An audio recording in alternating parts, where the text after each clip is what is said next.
गरीबी क्या होती है? गरीबी क्या होती है? नास्ति दरिद्रम बदुखम। गरीबी से बढ़कर के परीक्षित महाराज कोई बड़ा दुख नहीं होता है। गरीबी वही जानता है जो गरीबी की गलियों से गुजरता हुआ आता है कि गरीबी में कितने बड़े बड़े कांटे होते हैं।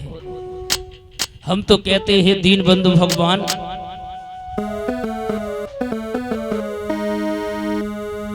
कि दुनिया में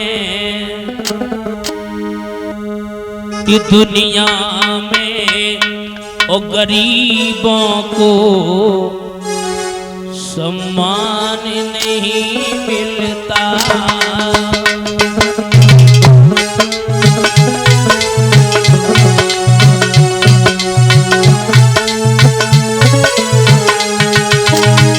महाराज क्या होती है गरीबी?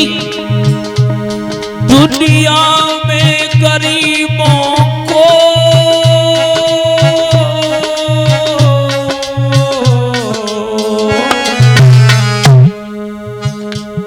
सम्मान नहीं मिलता। हंसते हैं तो रोने का पैगाम नहीं मिलता।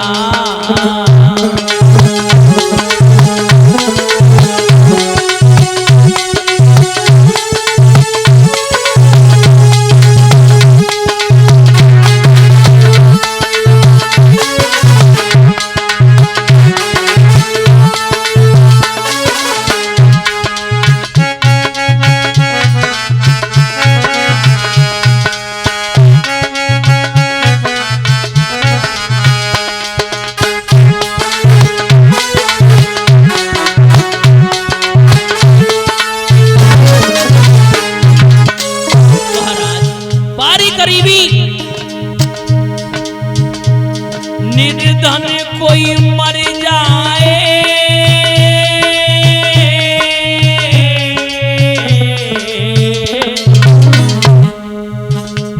कोई साथ नहीं चलता। श्रोताओ, अगर निर्धन व्यक्ति की मौत हो जाए तो कोई साथ देने वाला भी नहीं है। निर्धन कोई मर जाए कोई साथी नहीं चलता। और धनवानी अगर मरता तो स्वर्ग मचता। दुनिया में गरीबों को सम्मान नहीं मिलता।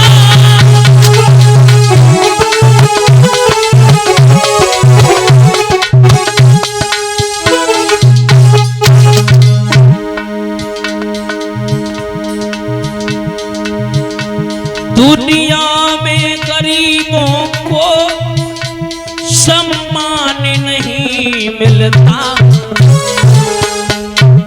हंसते ही तो रोने का पैगाम नहीं मिलता।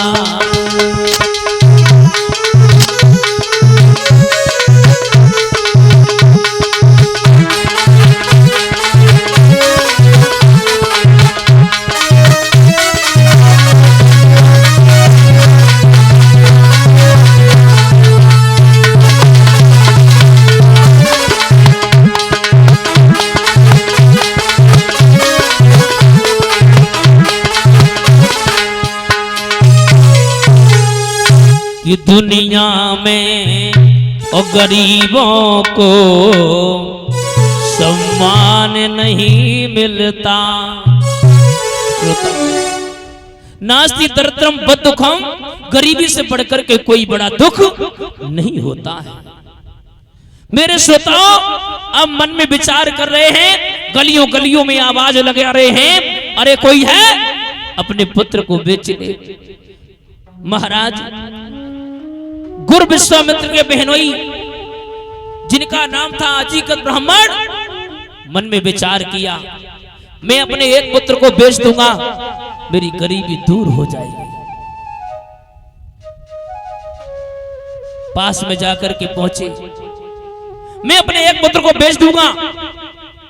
मेरे श्रोताओं, जब बेचने का नंबर आया तो बड़ा वाला बालक था पिता की गोद में बैठ गया, छोटा वाला बालक था वो मैया की गोद में बैठ गया, बीच वाला बालक बचा है तो महाराज सोना शेष रोने लगा, प्रभु प्रभु एक काम करो रोहितास, तुम मुझे ले चलो, मेरा यहां पर कोई नहीं है।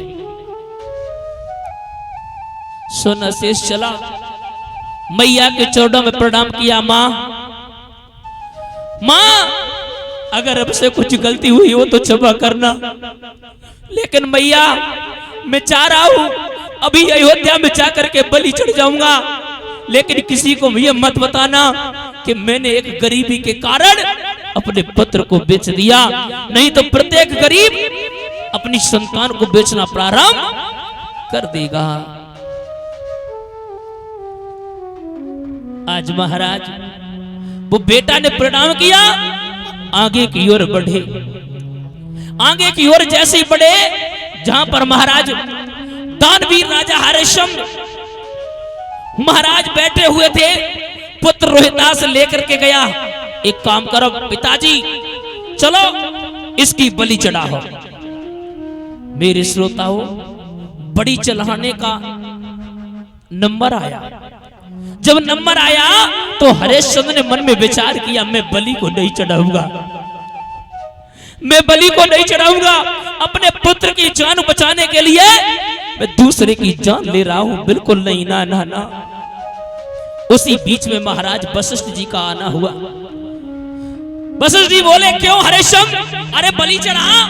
बोले ना ना ना, मैंने अगर किसी को प्राण दान नहीं दिया तो किसी के प्राण लेने की मुझे कोई आवश्यकता नहीं है। मेरे कथा के प्रेमी सज्जनों, मन में विचार किया, मन में विचार करने के बाद यज्ञ तो चल ही रहा था, मन में विचार किया, ना ना ना मैं बलि नहीं चढ़ाऊंगा।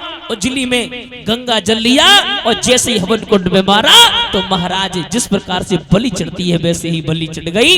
अग्नि मैया को साक्षी मान करके मन में विचार किया, अगर यही दो आंसू आज मैं अग्निदेव के सामने डाल रहा हूं और यही दो आंसू अगर हम वरुण देव के सामने डाल देते तो ये जो नौबत आई है वो नौबत नहीं आती। मेरे श्रोताओं, मन में विचार किया कि आज के बाद मैं कभी झूठ नहीं बोलूंगा, नहीं बोलूंगा और नहीं बोलूंगा। अग्निदेव को महाराज साक्षी मान करके विचार किया, आज के बाद मैं कभी झूठ नहीं बोलूंगा। पहले ये झूठे राजा थे, यहीं से महाराज सत्य धारण किया है। बोलिए गोविंद भगवान की, बोलिए भक्त और भगवान की। आए एक छोटा सा भजन बोलेंगे सभी भक्त, आगे भगवान की पावनमयी कथा सभी भक्त ताली बजाते हुए बोलेंगे।